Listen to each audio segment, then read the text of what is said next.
You wrote a letter, Khurram. Thank you for being here, because this is a brave move. You can see we have our own race relations here in the United States that are heating up.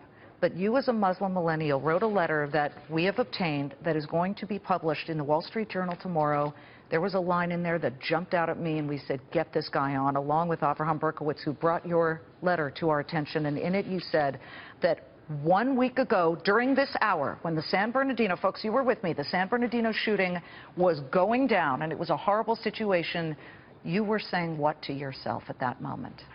Well, I was saying, please don't be Muslim. And I think, you know, today, people are afraid. People are afraid of radical Islam. People are afraid of the prospect of an attack. I'm afraid. I live in New York City.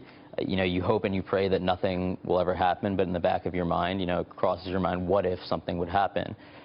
But when you think about, you know, the kind of rhetoric that has sort of been pushed after this attack, when you think about things that Donald Trump said earlier this week, I think that plays right into what ISIS wants. They want this to be this global cosmic clash of civilizations with Islam on one side and America on the other. Well, what's different about your message is that you're not blaming Donald Trump right now. You're actually blaming your own community for not doing what you're doing right now on Fox Business, and that's speaking out. Well, I wouldn't say I'm blaming my own community. What I think I would say the onus, is that perhaps, on your community. When you look at what happened in San Bernardino, you have a situation, you know, in the wake of 9/11, the United States has actually been pretty good about preventing sophisticated terrorist attacks.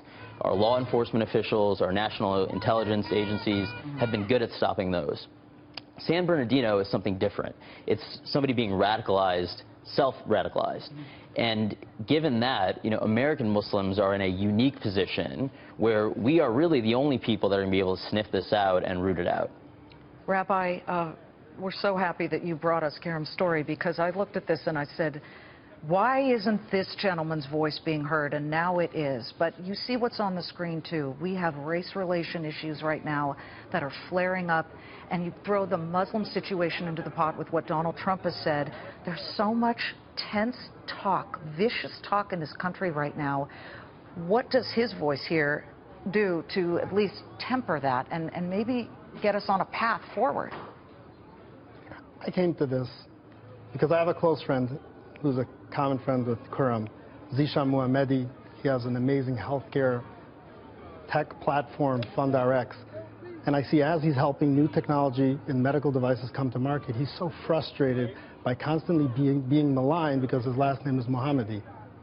And therefore, there's an unconscious bias or a bias that's being sent out there. And I also come from a minority within a minority. I belong to the Chabad Hasidic community. And I said, I need to help my friend. And how did I do that? What is the solution rather than having it exasperate and grow? There's 6 million American Jews. There's 3 million American Muslims. So they're tinier than we are. Half. And we are 3. So think about this. For 100 years, American Muslims have been a patriotic, faithful, good American community. So it's time that the idea, the visionary idea of Rabbi Menachem Schneerson, the Lubavitcher Rebbe, said in 1991 that it's time that when we say the idea of Judeo-Christian values, we should add Muslim. That the American patriotic citizens of the Muslim community belong into that. I hear you, but that's a stretch for a lot of people watching who 1 week ago during this hour, Khurram, watched this unfold, and then, as you were saying, please don't let these people be Muslim. Well, look, it's... They were Muslim. They were radicals, but a lot of people don't want to wait around to find out what the backstory is. They're saying, oh my gosh, this is a horrible situation. This religion, what does it do to certain people? And they don't want to wait around. But here you are, a millennial who's a lawyer, who's American. What do you and your community need to do right now, separate of Donald Trump and the rhetoric that he is speaking out? Well, look, right, you know, like I was saying earlier, you know, ISIS wants this to be this big clash of civilizations with Islam on one side and America on the other. What they hate, what they can't stand is this. They don't want to see a patriotic American Muslim who's well integrated in his community, who believes in pluralism. And I think because of that, you need to see a situation where American Muslims are really on the front lines of the propaganda war that's going on. Because they're after our communities. They're trying to radicalize the youth in our communities. And it's really up to us to try to root this out. You worried that you're in danger now for speaking out in such a moderate way? If I am, then that's all the more reason to speak out. Rabbi, on our screen, we've got blacks angry at whites. We've got the Muslim situation here in America. What happened to what was supposed to be a racially symbiotic United States of America? Thank you. I don't want to be a talking head that just comes on and speaks in a debate. We're here to offer solutions.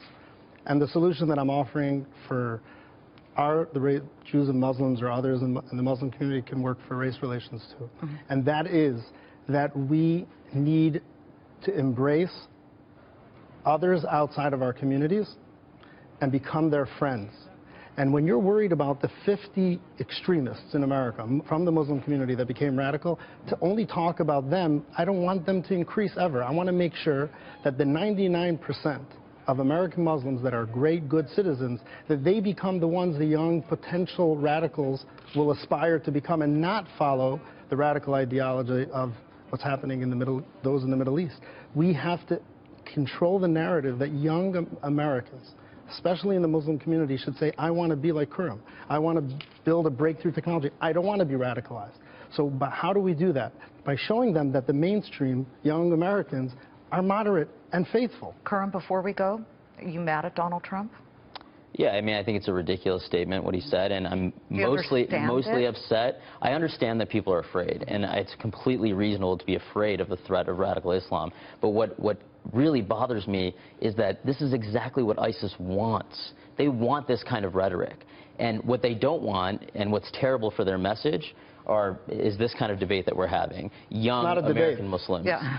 It's a friendship. Yeah, it's between you two, and we thank you both very much for coming on a day where we have on our screen the situation in downtown Chicago with race relations and, of course, the Muslim discussion, too. We thank you, and good luck.